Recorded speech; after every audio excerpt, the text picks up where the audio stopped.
Well, good evening, everybody that's tuning in online, and for those in person. Hello, everyone. This is our first time doing this live with a captive audience.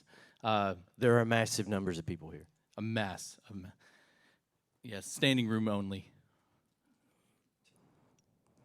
You're busy over there. Call Yes, me. I was just already interacting with our little online troop. And here with us tonight, we have acclaimed author, writer, theologian, Dr. Let's see, Ronnie where's McBrayer. that mute button? There it is. All right, and you're gone. Am I? Yeah, I you are. You're gone, and you're back. And I'm back.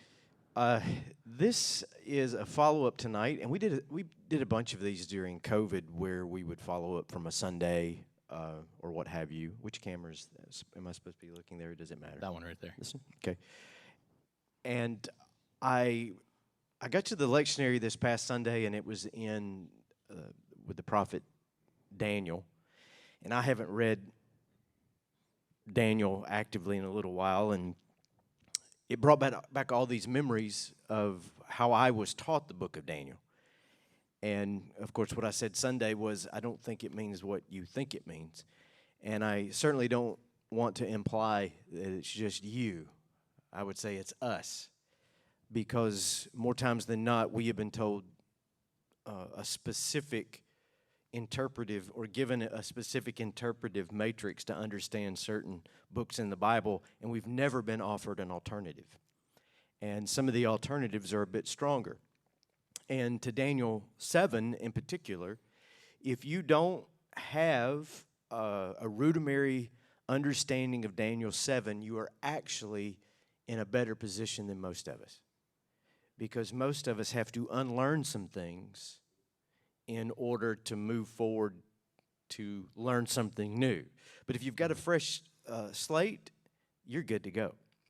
And I don't want to mark all over that slate and become a problem for you later yourself. I just want to give you an alternative tonight to interpreting the book of Daniel. The question that always comes up in Daniel 7, Daniel 8, Daniel 11 is, what are all these crazy beasts and all this symbolic language about? And I don't know if we'll answer all of those, but we'll do our best to answer some of those tonight. And that does bring us to our Q&A.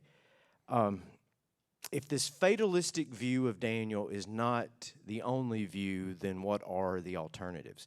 The book of Daniel is part of what we call apocalyptic literature.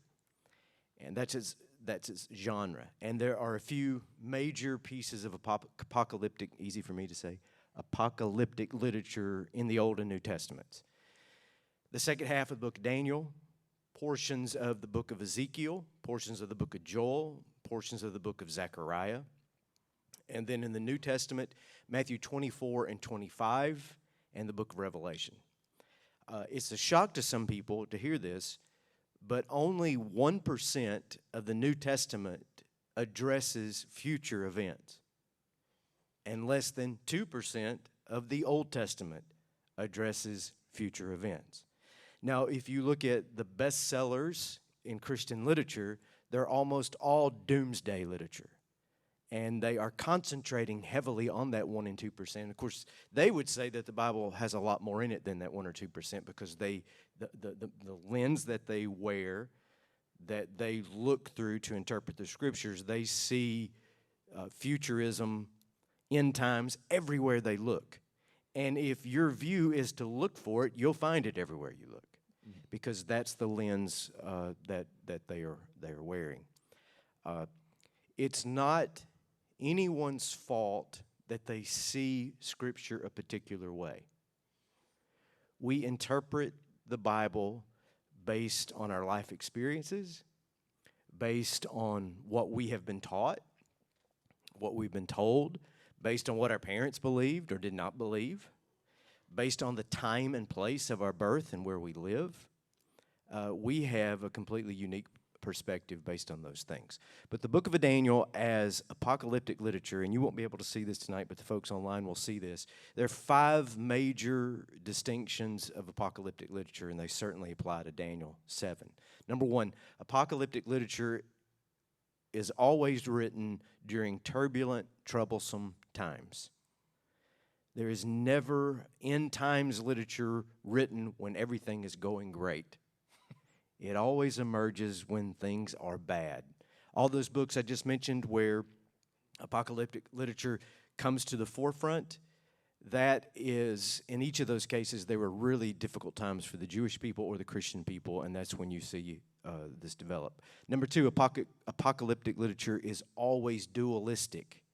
That is, it is always going to be good versus evil, darkness versus light, God's enemies versus the saints. There's always going to be this battle. Number three, apocalyptic literature is filled with symbolism. And if you start thinking, well, we're going to figure out what every one of these symbols mean. What is this 10-headed goat? Or what is this great day of the Lord that Joel was talking about? What is the great beast or the great harlot in the book of Revelation? Well, we'll see tonight that there are some interpretive tries at what and who those people and things are, but we don't always know and we can't always digest it completely. Number four, apocalyptic literature unveils something. That's what apocalypse means, the unveiling. We sometimes think that apocalypse means the end of all things. Not necessarily. Apocalypse literally means to unveil, to pull back a curtain, not always in a predictive sense. And Walter Brueggemann talks a lot about the prophetic imagination and how what the prophets were doing were not necessarily telling us everything that was going to happen, but they were imagining a better world, a more hopeful world. What would the world look like if the people of God are able to persist in their faith and to maintain hope? And then that's the last characteristic. Apocalyptic literature has the inherent goal of providing hope in difficult times. The writers took a look at the way things were in the world, and then with divine prophetic imagination attempted to reshape that world that victory would await in the end. I think no matter what view, all interpreters. Wow, what was that? Did somebody wipe out in the parking lot? It sounded like a cat running around. Could be. I think it is somebody coming in back there, so hopefully. Oh, it's a dog. It was a dog. Oh, it's Che. That sounded like a Che car was looking peeling for out. communion to serve, no doubt. So, hey, Che, come Welcome. on in. All interpreters of the book of Daniel would agree with those characteristics, I think, of apocalyptic literature. They would all, it wouldn't matter if they were the most conservative interpreter, if they were, the most progressive interpreter, no matter what school they would come from, they would say, yes, we agree with those characteristics of what apocalyptic literature is, the function that it serves, but most agreement would stop right there, because then it would splinter into 4 major schools. But I'm going to stop and see if there are any questions before we go on. Yeah, I was just going to add that if you're watching online and you have any questions you want to ask, feel free to do that. If you're watching, let us know where you're watching from. Give us a like and share this to your page as well. That's my promo. That was good. Yeah, Yeah. that's good. That's what I'm here for. That and the coffee. Yeah. I Sorry, already had mine. none for you. Okay. So 5 major characteristics of apocalyptic literature, and we'll get right to the meat of it. 4 primary views of the book of Daniel. And we could apply this to all apocalyptic literature. Because if you take this view with Daniel, you're probably taking this view with the book of Revelation. It's a consistent way of looking at things. So, number 1, the preterist view. Preter is a Latin word. It means past. And the preterist view is looking back. And if you take a preterist view of the book of Daniel, you are saying that all of Daniel, or at least most of Daniel, has already been fulfilled. It is a historical document describing the events of his time. This has been it's the earliest view of the church. And it is found prominently in Catholicism, Orthodox churches, and mainline Protestant churches around the world today. But there simply remains little that hasn't been completed. That's the past view. Number two, the historicist view. If the preterist is looking back, the historist is looking around. The historist view became very popular during the Reformation in the 1500s. And what the reformers were doing were they were looking at all these symbolic individuals in the Old Testament, like those beasts in the 7th chapter of Daniel, and then they were saying, who do you think this is in the world? And they started trying to identify, the lion that comes out of the sea. Well, that's obviously a lion like that. It's obviously the Pope. The reformers always said it was the Pope. He was the Antichrist, and the Roman Church. Which one? All of them. It makes sense. That was Calvin's. Calvin was a historicist. Luther was a historicist. And you can't hardly blame them for that given their context. They were in deep competition against Catholicism. This view is it's a minority view today. It's not held widely anywhere. It has been really absorbed into this third view, and it's the futurist view. So preterist is looking back, the historist is looking around to see who we can identify, and the futurist is looking forward. And those with this view believe that the majority of Daniel's visions, along with parts of Ezekiel, the Olivet Discourse in Matthew, and most of the book of Revelation, has yet to be fulfilled. And this view is the most common view in North American conservative churches. And I say North American. I'm going to come back to this in a minute and say a little bit more about it. The first futurist also emerged during the Reformation. And surprise of all surprises, they were not Protestants. They were Catholics. Two Jesuit priests developed the basics of the futurist view in 1585 as a way of combating all those Protestants who were calling the Pope the Antichrist. And they developed this futurist view so as to put the events of part of the Old Testament and the New Testament far into the future and take the heat off of Rome. I kid you not. In fact, all interpretation erupts from the context of the times, and this one especially so. And then the fourth one, the idealist view. And the idealist view is sometimes called the symbolic view or the allegorical view. And the idealist says that what we read in Daniel, what we read in Revelation, is simply the cosmic story of God and evil, good versus bad, light versus dark. Some of it's been fulfilled, some of it hadn't, who's to say? And this is a very common view today as well. But I can simplify things down to three simple statements. Either Daniel is mostly history, mostly future, or mostly symbolic. So we'll stick with those kind of three views. Those are the three prominent views held across any denominational line today. So, questions? You following comments? I am, yes. One of the questions was, will this be on Facebook later? Yes, this will be on Facebook. Everything that's recorded on here will be on Facebook later. So if you guys feel like you're missing something and you want to see the pictures that everyone else is seeing that you're not able to see. I should have stayed at home. Then I could have seen the pictures. I mean, the pictures is where it's at. I was saying earlier before we started, my favorite thing about the book of Daniel was the coloring pages. You have the lions, you have the big golden statue, you have the furnace. You loved Sunday school, didn't you? I did.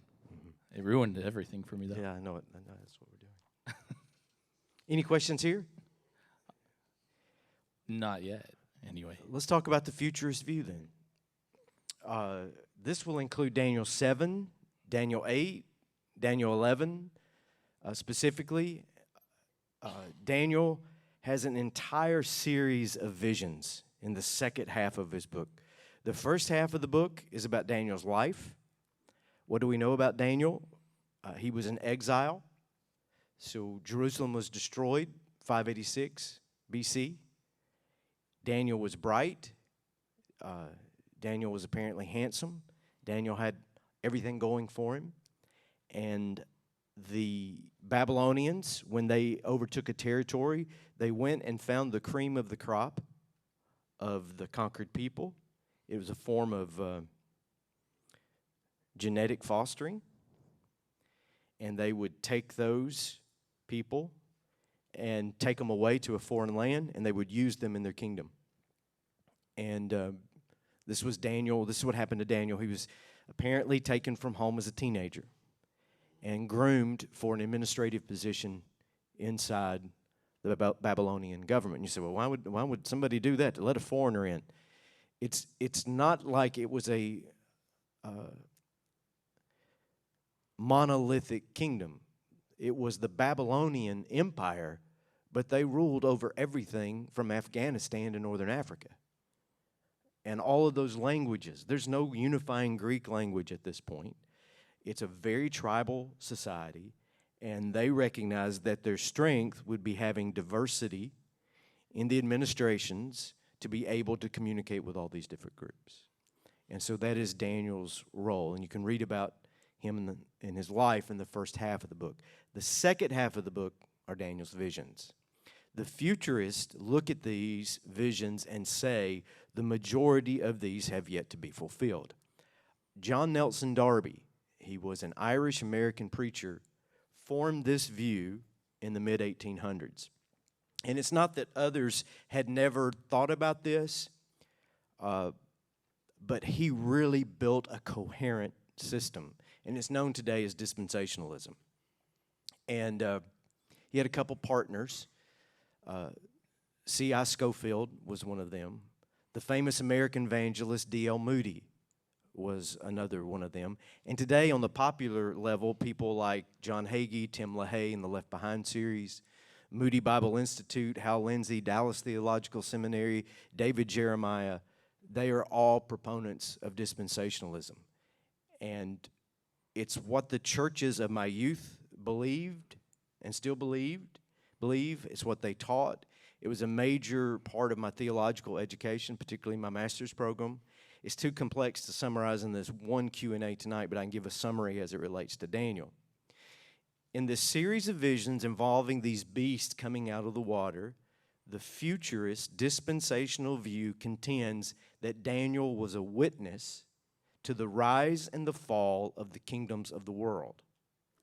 This view says that Daniel was written about 500 years before Christ, and he predicted the rise of the Babylonians, the Persians, the Greeks, the Romans, and the final empire of who has become known as the Antichrist.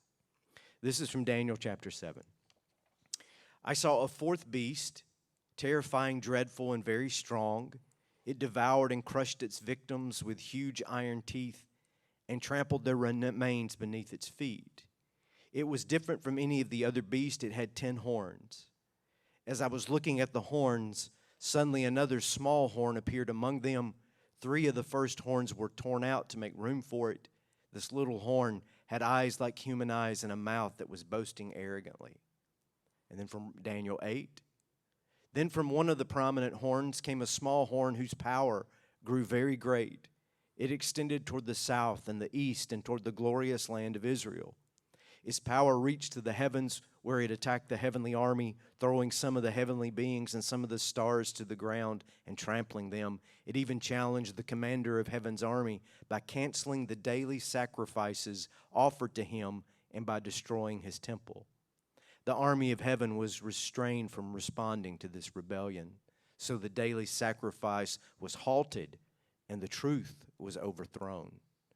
And from Daniel 11, his army will take over the temple fortress, pollute the sanctuary, put a stop to the daily sacrifices, and set up the sacrilegious object that causes desecration.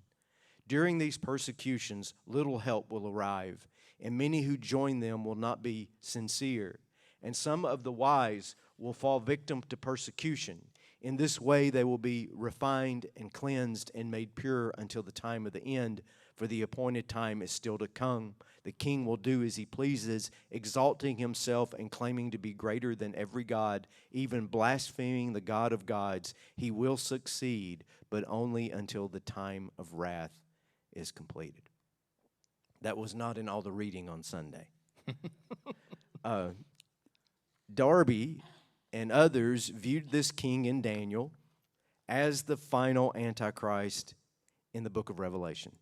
Now, I'm being overly simplified there, but that is the simple answer about who this character is in the book of Daniel as seen through the futurist view. I don't have a slide for the folks online, but listen to this. This is Revelation 13. And listen to how similar this sounds to Daniel. Then I saw a beast rising up out of the sea. It had 7 heads and 10 horns, with 10 crowns on its horns, and written on each head were names that blasphemed God. The beast was allowed to speak great blasphemies against God, and he was given authority to do whatever he wanted. So the correlation for the futurist then is to take the character in Daniel and connect it to the Antichrist. That's the name commonly given to this person in Revelation 13 and following. John Nelson Darby, borrowing from the Jesuits, developed this futurist view, and it became wildly popular in parts of Great Britain in the mid-1800s. He brought it to the United States, where all good entrepreneurs can succeed. Cyrus Scofield adapted Darby's view into the first true study reference Bible. I've got one at home in my attic. The first Bible I was ever given as when I turned 10 years old and was baptized, my church gave me a C.I. Scofield reference Bible. I know this futurist view. Is there a reason? Is there a reason it's in your attic? Well, it's just where I keep my books stuff. That don't matter. No, it matters. It's pretty ragged. It's actually sealed. I mean, I'm not completely without nostalgia. Oh. So it was my baptism Bible. So, that's all you've got to say? That's your first comment? Yeah. Okay. So far. So Darby brings the system to the United States. Scofield adapts it into a study Bible. D.L. Moody accepts it, and it becomes the eschatological backbone of the Moody Bible Institute. So the Bible Institute is established in Chicago in 1889. Scofield's Bible is released in 1909. Scofield's Bible sells 2 million copies over the next couple decades. Do you know why? World War, a Great Depression, a Second World War, and the regathering of Israel for the first time in 1900 years. And so when people started reading Scofield and Darby and Moody and seeing this futurist view, they freaked out. And they said, this must be the correct view of the end times. And it was only at the time about 100 years old, if that. And something about it stuck in the Protestant and evangelical North American mind. This view is not held in Africa. This view is not held largely in Europe. This view is not held in China, in the underground church, or in Asia. This is a distinctly Western evangelical Christian view of the end times. And it's a late arriver to the game. Now, no one, God love us, no one ever told me any different till I had already had a master's degree in theology before anyone ever said to me, well, there's a different way to think about this. And my first reaction was, well, you're a heretic, because this is how it is. But some of us, many of us, are deeply, deeply immersed with this particular view. Questions? Yeah, online we had a question by Judy. Judy Skinner, she had asked, Why do you think these specific visions were given to Daniel and John? We're going to answer that in a minute. So All right, Judy, answering I'll answer that that in in a just minute. a second. Yeah, A I didn't wanna futurist, get too far the ahead. futurist would simply say that these were given to Daniel and to John as a means of unveiling the future. Mm-hmm. That's the futurist response to that.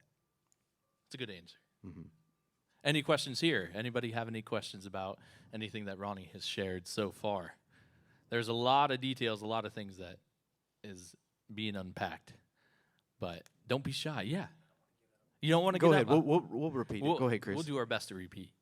This is Chris answering a question from the back row. You mentioned, I think it's just in that context, was it 4 or 5 kingdoms that rise and fell, Correct. and the last was the Antichrist? Mhm. In that view, is that where we, is that, what are we, are we in that view, is that where we are today?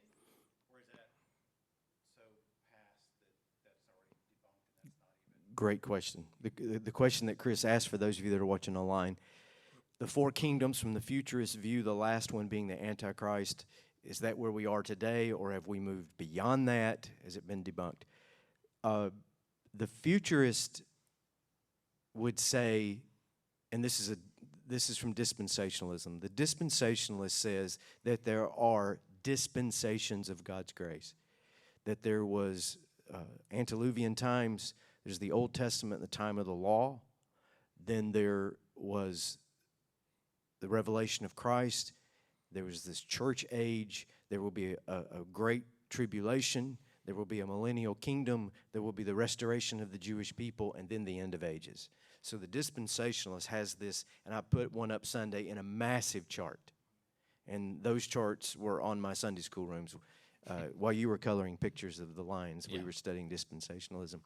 And so the futurists would say, Chris, that this is all since the regathering of Israel, that we're just waiting any second now.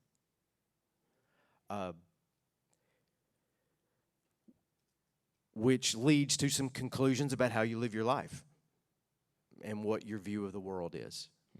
And so world events in that regard go right to if you have that futurist lens, it looks very much like you're just waiting for the little horn of Daniel 7, Daniel 8, the Antichrist of Romans 13 to appear. And that's why there's always a lot of guessing and dart throwing. You know, it's China, it's Russia, it's the Soviet Union, it's Iran, it's Saudi Arabia, on and on we go. And now in the chatter I hear the discussions even turned inward now within our own country, you know, about, you know, it's this political person, it's this president or was that president, which it can't be any of the U.S. presidents because everybody loves the Antichrist when he first appears. So with a futurist view, you can just wipe all those off the map right now. Don't have to worry about it.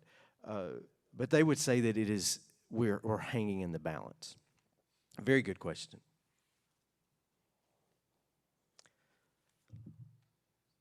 We have a comment from Pam Walker. Oh, She's- Pam Walker. So when you're talking about dispensationalism, she said, same experience here. Thought everyone believed that. Then I left the Church of Christ and found others believed differently, which seems to be a consensus report from people that have left a similar background.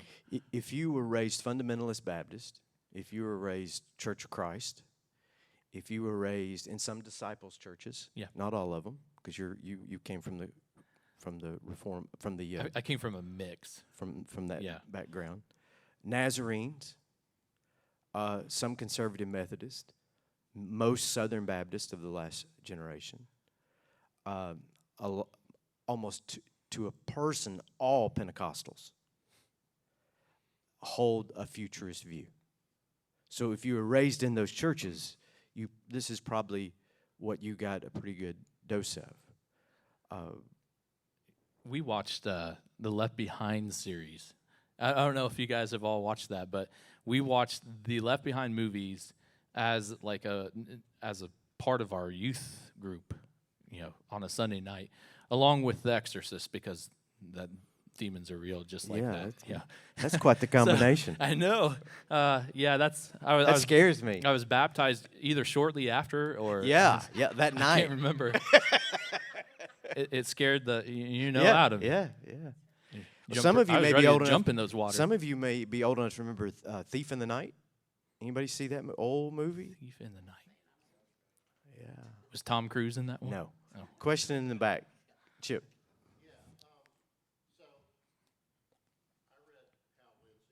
Yes, late great Planet Earth.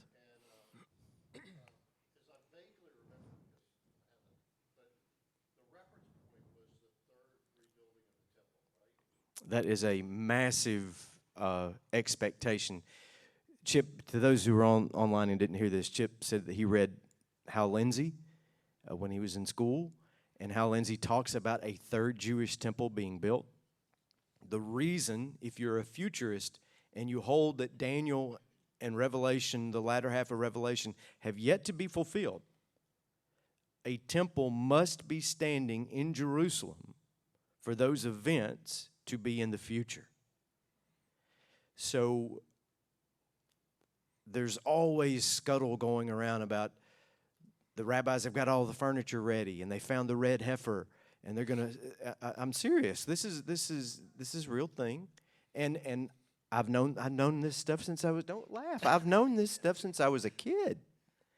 That if you ever see, there was almost a sense where I hope a war breaks out in the Middle East so the Jews can build their temple, which is in a nuclear age a terrifying prospect. Not something that anybody should look forward to. But the futurist, Chip, you're exactly right, and I appreciate you reminding me of that. The futurist view demands that a temple be standing.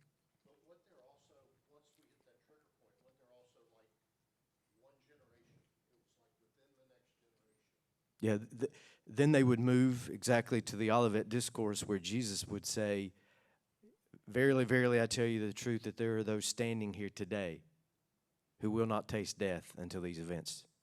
So that's where they get that. So Jesus is speaking, they would say allegorically there, to the future generation. And that's a big piece of dispensationalism, and I can really get into the weeds on this. Dispensationalists cut the visions of Daniel in half and insert the church age and say that Daniel saw events leading up to the church, and then he saw the events leading up to the end of time, and we are living in between those moments.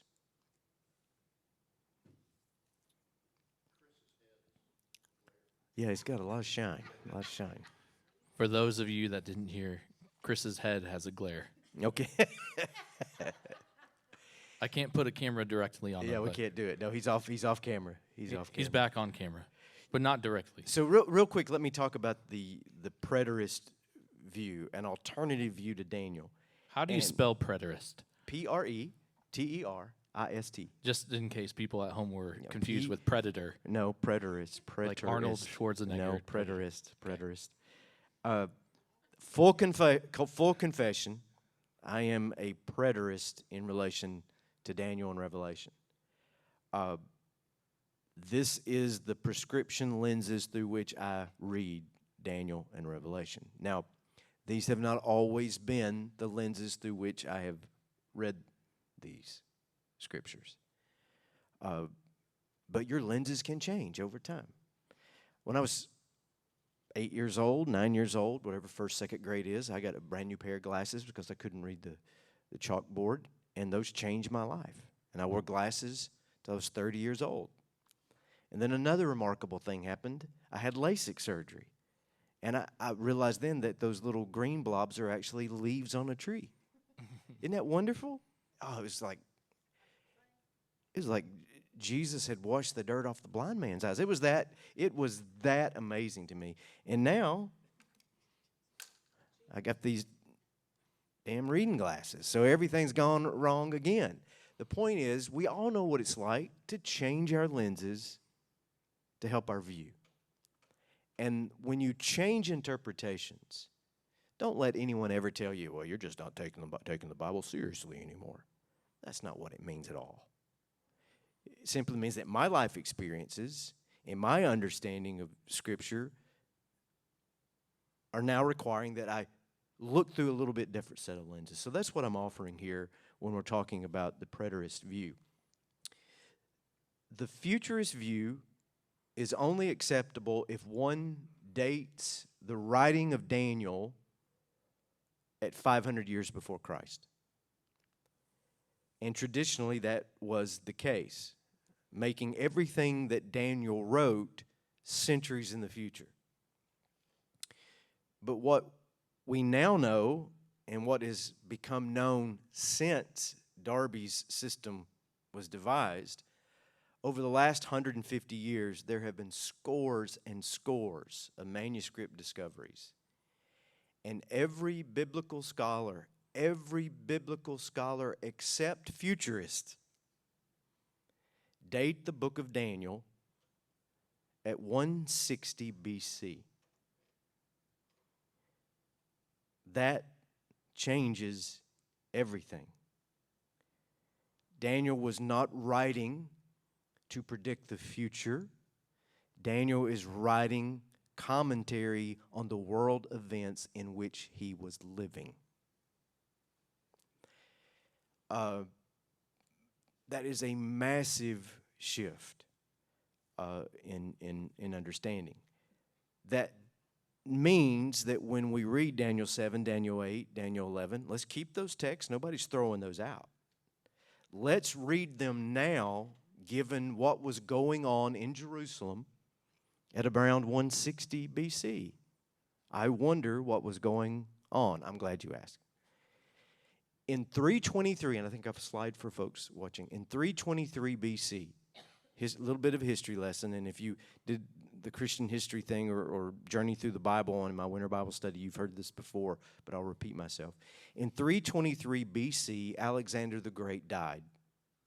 And he left behind, at 32 years of age, the greatest single kingdom that had ever marched across the face of the earth. He held Europe all the way to India, North Africa. No one had ever conquered so much and so fast. When he died, he had no heir, and his kingdom was splintered into 4 major pieces. The Seleucians took over what is now Palestine, all the way down to Egypt. They didn't get Egypt. They warred with Egypt for years. They took what is now Afghanistan, Syria, Iran, Iraq, that area. And it's described actually very well in Daniel 7 and Daniel 8, not as a prediction, but as history. If you will read Daniel 8, and I don't have time to read it all tonight, you will read about this speedy little goat that tramples the entire world and dies suddenly. Daniel is not predicting, Daniel is commenting on Alexander the Great. The Seleucians ruled Palestine for almost 200 years. And in 175 BC, a man by the name of Antiochus IV, like Antioch, Antiochus IV, Antiochus Epiphanes is his full name, invaded Jerusalem personally. He did not send an army. And in about 168 BC, overran the temple, desecrated the altar, and did the worst thing that he could have done as a Gentile. He sacrificed a pig on the Jewish altar to the god Zeus. And it set off a war that would last for 7 years, a war that we know as the Maccabean Rebellion. And it's celebrated still in Jewish life today by the Festival of Lights. Do you know what that is? Hanukkah. Hanukkah is celebrated because of the events that are unfolding late in the book of Daniel. So here's what Antiochus did. He goes in, he desecrates the temple, and then he says, and he kills the high priest publicly, murders the high priest in front of everybody. And then he turns to the nobles of Jerusalem and says, essentially, I'll leave you alone. but you're going to have a high priest, and whoever can come up with the most money, you'll be my high priest. Politics as usual. So he hires a guy named Jason, and Jason is a royal member of what's left over of the Jewish dynasty. He becomes the high priest, and as soon as Antiochus leaves town, a man named Matthias and his sons, 4 sons, raid the temple. They murder Jason in revenge for selling out, and all hell breaks loose. And that war would continue all the way into about 130 years before Christ. The Maccabees would win and would be one of the only provinces in all of the Middle East to gain their independence in the Greek empires. They celebrate Hanukkah. They would remain free to about 60 years before Christ. Maccabean means hammer in Hebrew. They were the hammers, and they brought it. And they became heroes. It transformed the Jewish religion. It transformed the Jewish society. The Maccabean revolt led to the emergence of the Sadducees as rulers of the temple.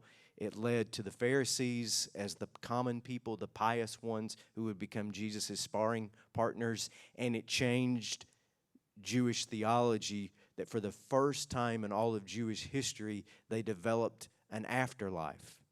Because if these great heroes are dying in battle to free the temple, they can't just be dying and going into nothingness. There must be something else. And it's the Pharisees who helped develop an afterlife that that Christianity clung to and developed further with the resurrection of Jesus. Now, if you go read Daniel 7, 8, 9, 10, 11, and you take off your futurist lens and you put on your preterist lens and read those chapters, you will be amazed at the sudden clarity that you see. It is not about future events so much as it is about events that have already been fulfilled. Quick questions. So what do you think there's a comparison with that and Revelations 13? I'm going to answer that in just a second because I want to answer that one. I actually had a couple. Look here. I had an extra note just for that question, so I'll be ready for that one. Question? Not yet. Let me ask you this. Did you get any eschatology in your master's program? In my master's program, no. It's interesting. Yeah, I had a lot of leadership courses, how to run and operate the church, lead it through change, that kind of stuff. But light on the theological side, which is not unusual. That's not unusual. In some of my work, in some of the courses, they would ask you, what's your theological approach to this particular topic, or so leading the church through change. What's your theological approach through that? Right. But not how do you read Daniel, Revelation? What does the cross mean? All that kind of stuff. But yeah. So I'm like, honestly, I'm not afraid to say this. I'm like a lot of people listening tonight. So much of this is kind of newer information. Obviously, I grew up in the tradition that had the dispensationalist view of, all these things are future tense. All these things are going to happen in the future, or we're at least in the end times, and we're going to be raptured up. So get ready, that type of thing. But no, even in my undergrad work, there in doctrine, in my doctrinal classes and apologetics, we would go over this stuff, but not this detailed. Not like, when was the book of Daniel written? Why does that change everything? Something I've found in talking to ordained ministers, and I would say something like, if you're around a bunch of preachers long enough, you're going to start arguing about something. That's just how it's going to be. And most of the time, it's pretty friendly. I don't know what you're talking about. Yeah, shut up. Most of the time, it's pretty friendly in that engagement. And inevitably, end time stuff comes up. And you ask, you know, the average classically trained minister, do you know who Antiochus Epiphanes is? And they don't. Do you ask, and if you ask them, have you ever heard of Josephus, the Jewish historian? And they don't. And mm-mm. There is Very rarely, there is yeah. a woefully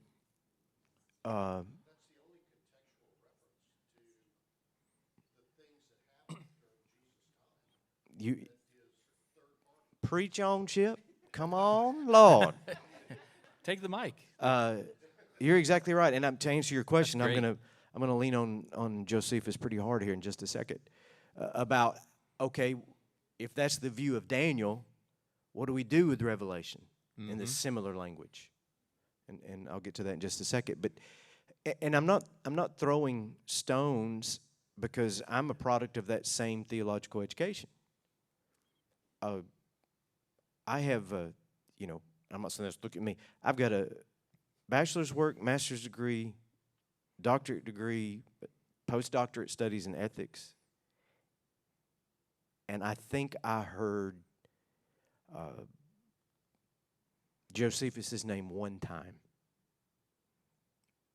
Well, in the And- Church of Christ college I went to, we talked about it Well, good. a little bit. But Yeah, you know yeah. what? Being educated in a very conservative seminary, this is the truth. If it was outside the Bible, it could not be trusted. Yeah. So, Tom, I'm gonna come to you in just a second. I've got a quote here, real quick. This is, and I do have a slide for the folks at home. This is from Second Maccabees. 2 Maccabees. Do you want me to read it? Please, Second Maccabees Now- 5. before you read, let me do the introduction. Yes. 2 Maccabees is an apocryphal book. I'm not saying it's scripture, but it is helpful. This is an account, 1st and 2nd Maccabees, is written during the Testaments. So it's written after Daniel, before Mark, the first gospel that we know to have been written. And it talks about this war of Jewish liberation that the Jews fought. And this is a direct reference here. It's not even veiled to Antiochus Epiphanes. Raging like a wild animal, he set out from Egypt and took Jerusalem by storm. He ordered his soldiers to cut down without mercy those whom they met and to slay those who took refuge in their houses. There was a massacre of young and old, a killing of women and children, a slaughter of virgins and infants. In the space of 3 days, 80,000 were lost, 40,000 meeting a violent death, and the same number being sold into slavery. It was such a horrific impact on the Jewish psyche that when the Romans arrive, they don't even resist them. And by the time Christ is on the scene and everyone is afraid, you know, don't cause any trouble, Rome will come and take our place from us. This is in their, this great grandparents would still tell stories of these events. And it lingered, you know, in that Jewish imagination. Tom. I was going to say, from our viewpoint, having gone to seminary, is our minor prophets and major prophets, all those were looking forward to Christ.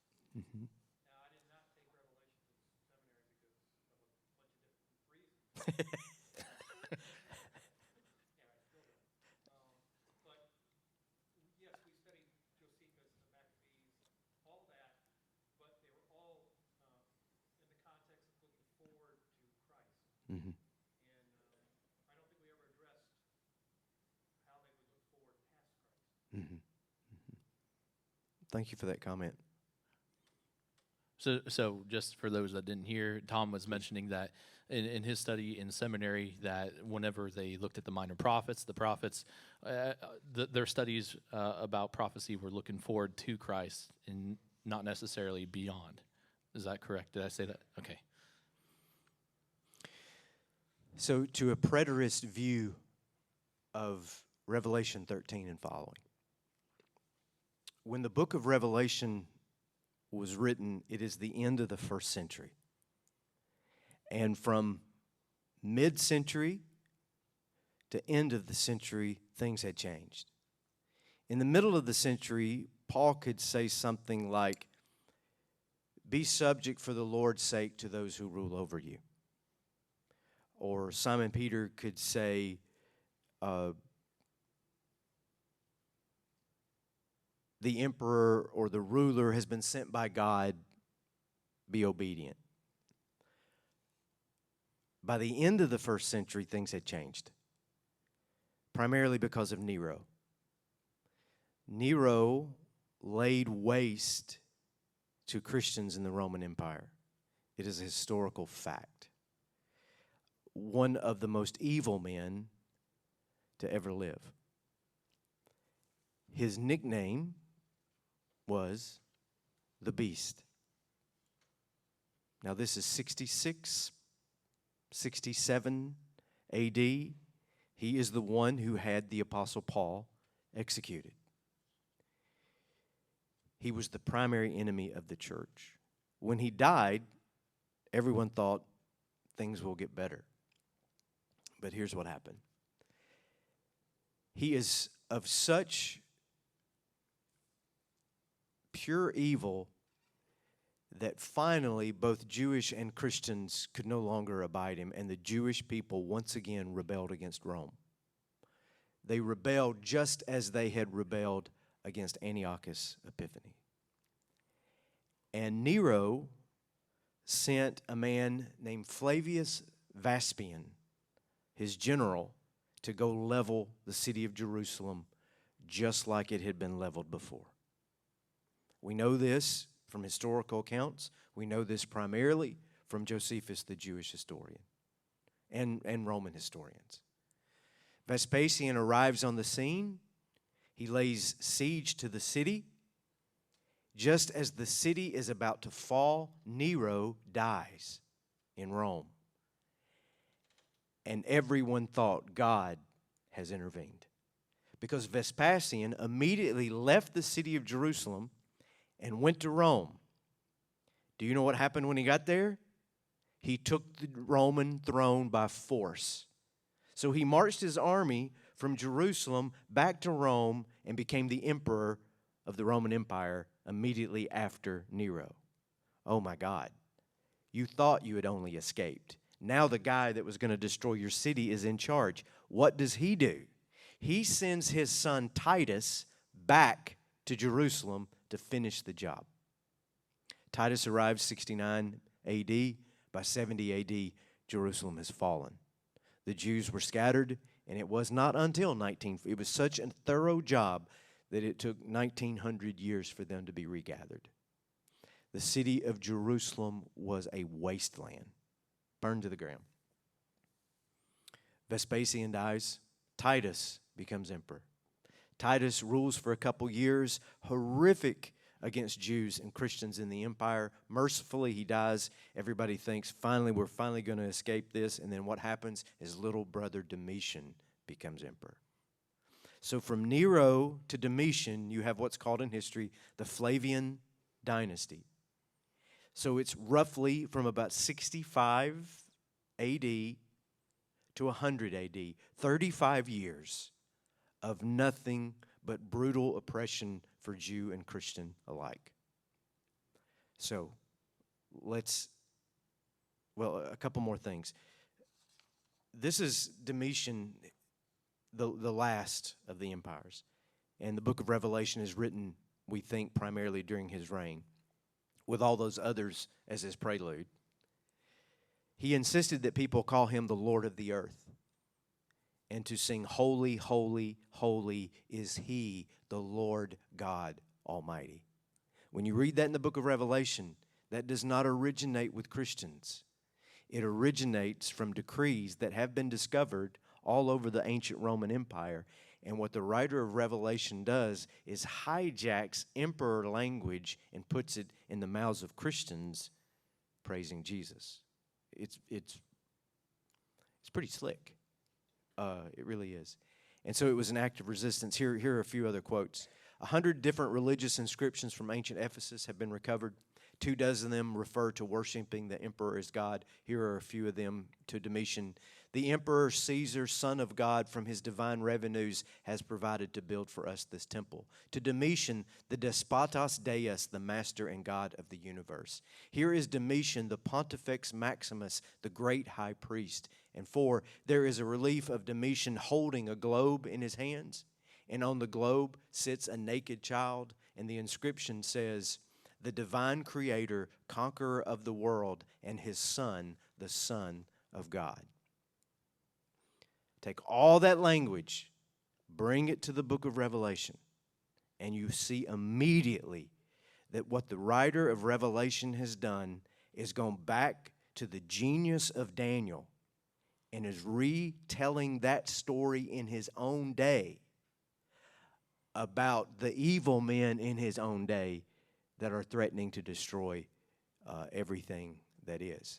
So you have, in the immediate context, Vespasian, then his eldest son Titus, his younger son Domitian, all ruling the Roman Empire for the last 35 years of the first century. These are the men who destroyed the birthplace of Christianity. They destroyed the Jewish temple. All Christians are alarmed at what they are doing. And the Flavians, for all practical purpose, were the second coming of Antiochus Epiphanes. And even when Jesus says in the Olivet Discourse, there will come a time when he will desecrate and commit sacrilege against the temple, it's all going back to these Roman rulers at the end. So again, with the Flavian dynasty and Nero in mind, sit down, start reading at Revelation 4 going forward, and immediately so much of the what is going on here falls away. And you realize that it's a polemic written during the time to critique the Romans themselves. Now, what does that mean about us? What do we got to do now? What's our end times? Well, here's the thing. There's not much to figure out about the future because we don't know. But there is a lot to learn from the past. And as we know, if we don't learn from the past, we know what? We are doomed to repeat it. And every time you see these cycles of oppression of any people, the cycles of Antiochus Epiphanes, the cycle of those Roman rulers, it's the same game that plays out over and over. And the message to the persecuted are always the same. Don't give up, because these who produce evil, they will not last forever. And that's what apocalyptic literature is for. Why do you suppose a vast majority of evangelicals in our time today are so caught up in the futuristic viewpoint? Like, what does it do for their psyche to hold to that particular view versus the preterist view?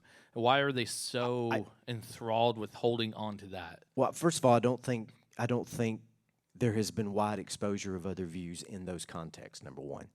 Yeah. And number two, there is something almost magical about knowing the secret of what's coming next.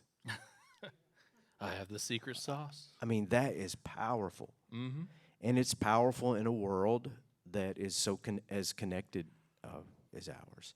And plus, if you tell someone with a futurist view, and this really got me a few years ago when good Protestant kid that I am, you tell someone that Darby's creation is the product of Jesuits from the Middle Ages, and that it's a fairly new interpretation of Scripture, you're probably going to have to fight that person. Because they don't know that. Mm. They don't know that. And I'm not saying, oh, I know, and they're ignorant. I'm not saying that at all. But look, I've talked solid for an hour and covered. I'm sorry. And covered, 1,000 years of history. And I can't do that on a Sunday morning. No, you can't. People would just be Just wait until next week when we begin Revelation. They would, right? they would make it because, it's a lot to take in. Mm. But we haven't, if our seminaries aren't teaching our pastors this, pastors can't teach it. You can't tell somebody what you don't know. That's correct. And you can't Yeah. look for something. You can't see something if you don't know to look for it. I also think, just to add to it, I think it gives a sense of hope for people that hold that particular view, like the escapism. If we just hold on long enough, if we're just faithful enough, at some point, God will intervene. And there's the longing and the holding out for that. And I could think back to, what was it, 2010. The world was supposed to end by this. A large group of those David Jeremiah, his followers. A lot of them were predicting the end of the world because of Daniel and Revelation. I remember passing a caravan of vehicles that had it plastered on their vehicle. Yeah. Well, I've lived long enough now to have seen the world's going to 88 reasons why the world's going to end in 1988. 95 reasons. I can remember 1991-ish. Chris will help me with this. The Gulf War was just about to break out, and I was a young man already in college, and pastor get up and saying, Saddam Hussein. He said Saddam Hussein is the Antichrist, and he is going to turn all of Iraq's oil into the Persian Gulf and light it afire, and it's going to bring down America. And when you're a 19-year-old, 20-year-old kid sitting there listening to that, and I had heard this stuff my whole life anyway, but I didn't know who, Anwar Sadat was in the 70s or anything. And suddenly I'm a young adult and I'm like, whoa. Well, that is powerful to think. And then what you find is I'm reading the headlines and reading the Bible, reading the headlines, reading the Bible, and you start becoming a historicist. Okay, who is this little horn in front of Daniel 8 out on the world stage today? And it's a relief in many ways to come to a conclusion to say, this wasn't written to frighten anybody. Mm-hmm. It was written to encourage people, theological commentary on the events of the day, usable for every future generation that follows, without having to figure it all out. That is a liberation in so many ways. Can I open the door, the window into a piece of our conversation we had last week? We were kind of talking about this. He was preparing for Sunday's message, and he was talking about our imposition on Scripture and that kind of thing. So my next question would be, what, in light of the preterist view, okay, if we're holding to, okay, scholars believe that the book was written a little bit later, okay, and it's looking back, but it's also writing and commenting on the present. How does that shift and change those stories? We look at.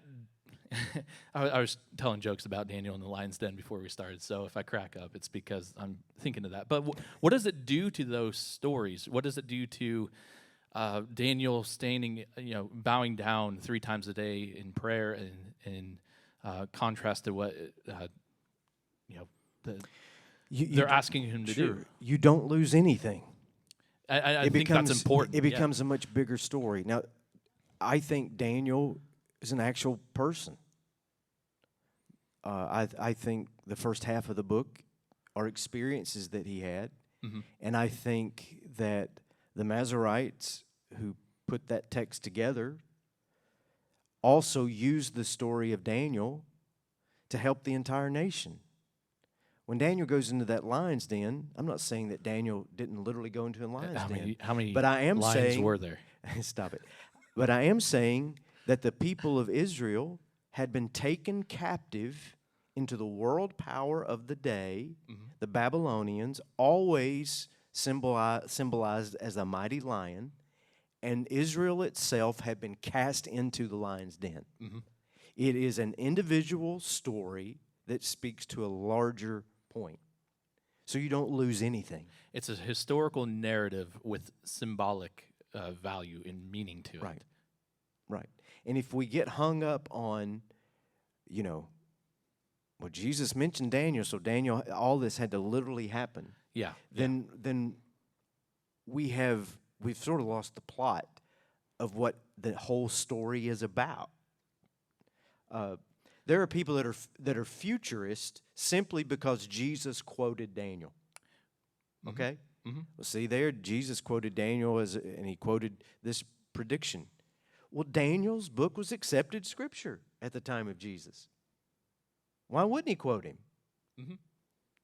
But it doesn't mean that it defeats or changes, you know, an entire systematic view of the Old and New Testament. And I kind of wanted to point out just real quick.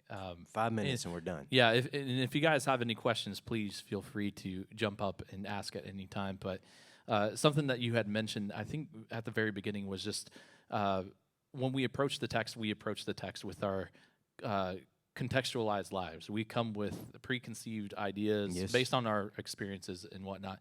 And that's something I always share that I'm passionate about when reading the Bible.